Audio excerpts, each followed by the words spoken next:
ദൈവ തിരുനാമത്തിന് മഹത്വമുണ്ടാവട്ടെ. Bible reading പ്രോഗ്രാമിൽ സംബന്ധിക്കുന്ന എല്ലാവർക്കും കർത്തൃനാമത്തിൽ സ്നേഹവന്ദനം അറിയിക്കുന്നു.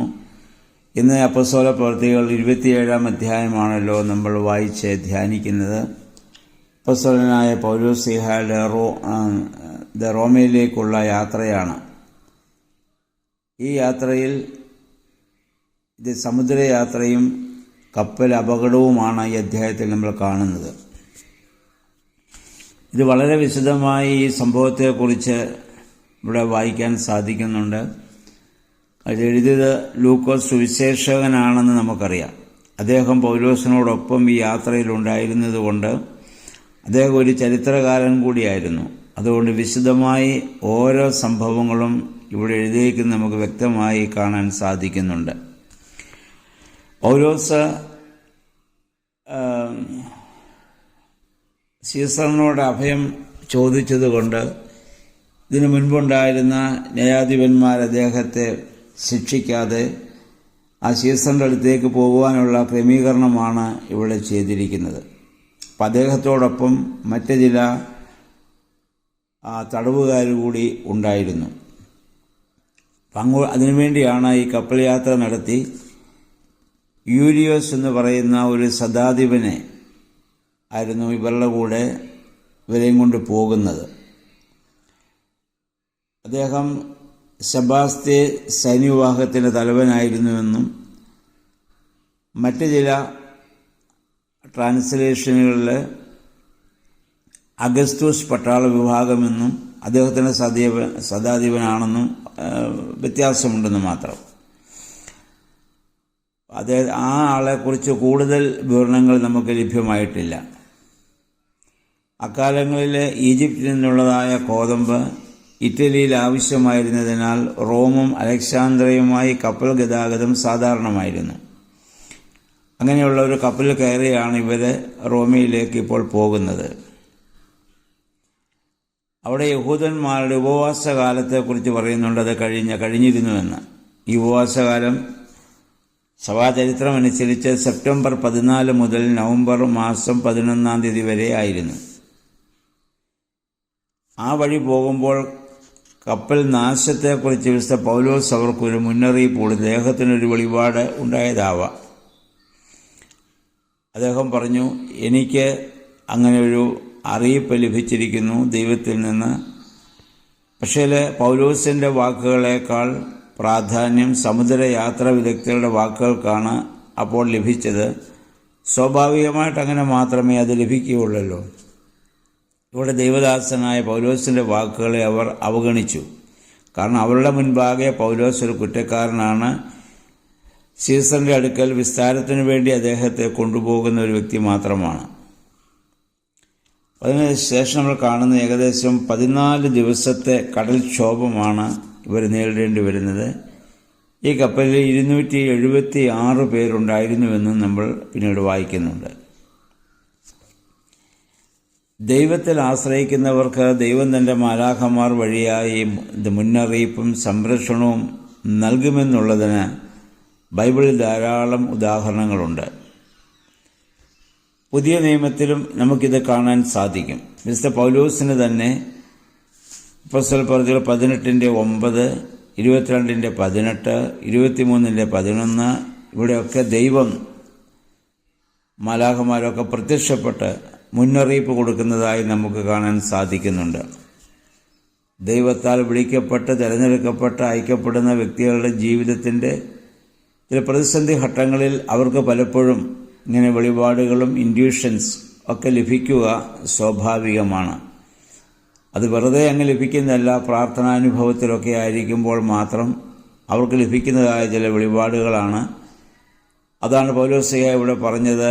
ഇപ്പോൾ പോകാൻ ആഗ്രഹിക്കുന്ന വഴി പോയാൽ നമുക്ക് പ്രശ്നമുണ്ടാകുമെന്ന് അദ്ദേഹം പറഞ്ഞിട്ടും ഒരു കുറ്റവാളി പറയുന്നതിന് വലിയ വില അക്കാലത്തും ഒരു കാലത്തും ലഭിക്കാറില്ലല്ലോ. പക്ഷെ അദ്ദേഹം ഒരു ദൈവപുരുഷനാണെന്നോ ഒന്നും അവിടുത്തെ സാധാരണ ജനങ്ങൾക്ക് അല്ലെങ്കിൽ ഈ ശതാധിപനോ അല്ലെങ്കിൽ കൂടെയുള്ളവർക്കോ. ഇനി 21 മുതൽ 25 വരെയുള്ള വിശുദ്ധ പൗലോസിൻ്റെ ഒരു പ്രഭാഷണമാണ്. ആ പ്രഭാഷണം അദ്ദേഹം ഒരു പ്രവാചകനും ഉത്തമനായൊരു പ്രബോധകനും പ്രത്യാശ നൽകുന്ന ദാതാവുമാണെന്ന് നമുക്ക് മനസ്സിലാക്കാൻ സാധിക്കും. അദ്ദേഹം കപ്പൽ ഉടമസ്ഥർക്ക് കൊടുക്കുന്ന താക്കീതും വളരെ ശ്രദ്ധേയമാണ്. അതിലെ കപ്പലിനെ നിയന്ത്രിക്കുന്ന ആളുകൾ തന്ത്രപരമായി രക്ഷപ്പെടാൻ ശ്രമിക്കുമ്പോൾ പൗലോസ്ലീഹ അത് മനസ്സിലാക്കി അവരെ അതിൽ നിന്ന് പിന്തിരിപ്പിക്കാനുള്ള ശ്രമം അവിടെ നടത്തുന്നുണ്ട്. നേതൃത്വം നൽകുന്ന ആളുകൾ സ്വയം രക്ഷപ്പെടാനുള്ള ശ്രമം ഒരിക്കലും നല്ലതല്ല.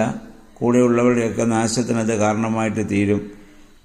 അതുകൊണ്ട് പൗലോസ്ലീഹ കപ്പലിലുള്ളവരോട് പറഞ്ഞു, ഇവർ മാത്രം രക്ഷപ്പെടാൻ ശ്രമിക്കുകയാണെന്ന് പറഞ്ഞപ്പോൾ അവർ കയറ് ഛേദിച്ച് രക്ഷപ്പെടാൻ ശ്രമിച്ചതായ ആ തോണി കടലിൽ എറിഞ്ഞു കളയുന്നത് നമുക്ക് കാണാൻ സാധിക്കുന്നുണ്ട്. ദൈവം സംരക്ഷിച്ചു കൊള്ളും എന്ന് പൗലോസ്ലീഹ അവരോട് പറയുന്നുണ്ട്. നിങ്ങളാരും ഭയപ്പെടേണ്ട, നിങ്ങളുടെ ഒരു മുടി പോലും ദൈവം അറിയാതെ പോവുകയില്ല. പ്രത്യാശയുള്ള വ്യക്തിക്ക് മാത്രമേ പൗലോസിനെ പോലെ അപ്രകാരം ധൈര്യമായി പറയാൻ സാധിക്കുകയുള്ളൂ.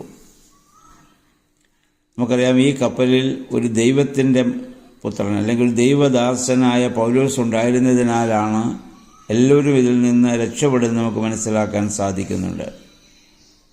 അതിനുശേഷം എല്ലാവരെയും പൗലോസ് ധൈര്യപ്പെടുത്തി ഭക്ഷണം കഴിക്കാൻ അവരെ പ്രേരിപ്പിക്കുന്നുണ്ട്. പൗലോസ്ലീഹ ഭക്ഷണം കൈകളിലെടുത്ത് പ്രാർത്ഥിച്ചിട്ട് ഖണ്ഡിച്ച് ഭക്ഷിച്ചു എന്നാണ് നമ്മൾ വായിക്കുന്നത്. നമ്മളെപ്പോഴും ഭക്ഷണം നമ്മൾ കഴിക്കുന്നതിന് മുൻപ് ഈ പ്രാർത്ഥന നമുക്ക് ആവശ്യമാണ്. ദൈവം നമുക്ക് നൽകിയതായ അനുഗ്രഹത്തെ ഓർത്ത് ഒരു വാക്കെങ്കിലും ദൈവത്തിന് നന്ദി പറഞ്ഞുകൊണ്ട് മനസ്സിലെങ്കിലും പ്രാർത്ഥിച്ചുകൊണ്ട് ഭക്ഷിക്കുവാൻ പ്രത്യേകമായി നമ്മൾ ശ്രദ്ധിക്കേണ്ടതാണ്. പൗലോസ്ലീഹ അത് പ്രാർത്ഥിച്ച് ഭക്ഷണം കഴിച്ചു. അത് കണ്ട് എല്ലാവരും ഭക്ഷണം കഴിച്ച് അവർ ബലപ്പെട്ടു. 14 ദിവസം അവർ ഭക്ഷണം കഴിച്ചിരുന്നില്ല എന്ന് നമുക്ക് മനസ്സിലാക്കാൻ സാധിക്കുന്നുണ്ട്. അതിനുശേഷം അതിൻ്റെ 43-ാമത്തെ വാക്യം അത് വളരെ ശ്രദ്ധേയമാണ്. കാരണം കപ്പൽ അവിടെ ചെന്ന് ഒരു ചുറ്റിലിടിച്ചപ്പോൾ തടവുകാരൊക്കെ രക്ഷപ്പെടുമെന്ന് കണ്ട് ആ തടവുകാരെ വധിച്ചു കളയുവാൻ അവരെയും കൊണ്ട് പോയ ആളുകൾ ഇത് ശ്രമിച്ചപ്പോൾ ഈ യൂലിയോസ് എന്ന് പറയുന്നതായ ഈ ശതാധിപൻ അതിൽ നിന്ന് അവരെ തടഞ്ഞ് എല്ലാവരും നീന്തി രക്ഷപ്പെടാൻ അനുവാദം കൊടുക്കുകയാണ്. അപ്പം ഈ മനുഷ്യനിലൂടെ ദൈവത്തിൻ്റെ വലിയ വിടുതൽ പൗലോസ്ലീഹായ്ക്കും ലഭിക്കാൻ കാരണമായിട്ട് തീരുകയാണ്. അവരുടെ മേലധികാരികളാണെങ്കിലും അവർക്ക് കാരണം പൗലോസുമായുള്ള സംഭാഷണത്തിലും അല്ലെങ്കിൽ ആദ്യം പൗലോസ് പറഞ്ഞതുപോലെ ആ വഴി പോയിരുന്നെങ്കിൽ രക്ഷപ്പെടുമായിരുന്നുമൊക്കെയുള്ള ചിന്ത ഈ യൂലിയോസ് എന്ന് പറയുന്ന സദാവിന് അപ്പോൾ ഉണ്ടായി കാണും. അപ്പം അദ്ദേഹം ഒരു ദൈവപുരുഷനാണെന്ന് തോന്നിയിട്ടുണ്ട്. അതുകൊണ്ടാണ് അദ്ദേഹം പൗലോസ് മുഖാന്തരമാണ് കൂടെയുള്ള ആ തടവുകാരൻ രക്ഷപ്പെടാൻ കാരണമായിട്ട് തീരുന്നത്. അപ്പോൾ നമ്മൾ ഒരു പ്രദേശത്ത് ഒരു വ്യക്തി ഉണ്ടെങ്കിൽ നമുക്കറിയാം, വിശുദ്ധ മത്തായിയുടെ സുവിശേഷം 24-ാം അധ്യായത്തിൽ അന്ത്യകാലത്ത് സംഭവിക്കാൻ പോകുന്ന പീഡകളെക്കുറിച്ചും ദുരിതങ്ങളെക്കുറിച്ചൊക്കെ പറഞ്ഞിട്ട് കർത്താവ് ഒരു കാര്യം പറഞ്ഞ് നമ്മൾ ഓർക്കുന്നുണ്ടാവും. യേശു തമ്പുരാൻ പറഞ്ഞു, ആ നാളുകൾ ചുരുങ്ങാതിരുന്നാൽ ഒരു ജഡവും രക്ഷ പ്രാപിക്കുകയില്ല. എന്നാൽ തൻ്റെ വൃതന്മാർ നിമിത്തമോ ആ നാളുകളെ ദൈവം ചുരുക്കുമെന്ന് പരിശുദ്ധന്മാർ മുഖാന്തരം. അപ്പം ഇന്നും ഈ ഭൂമി എല്ലാവിധമായ നാശങ്ങളിൽ നിന്നൊക്കെ രക്ഷപ്പെടുന്നത് കുറേ ആളുകളെങ്കിലും എവിടെയെങ്കിലും ഒക്കെ ഇരുന്ന് പ്രാർത്ഥിക്കുന്നത് കൊണ്ടാണ് നമ്മൾ മനസ്സിലാക്കുക. അവരുടെ പ്രാർത്ഥനയെ ദൈവം മാനിക്കുന്നത് കൊണ്ടാണ്.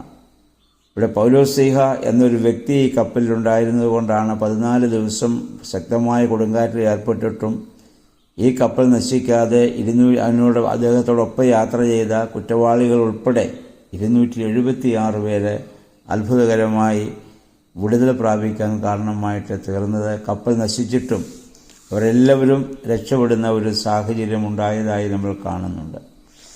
അതുകൊണ്ട് നമുക്കും നമ്മുടെ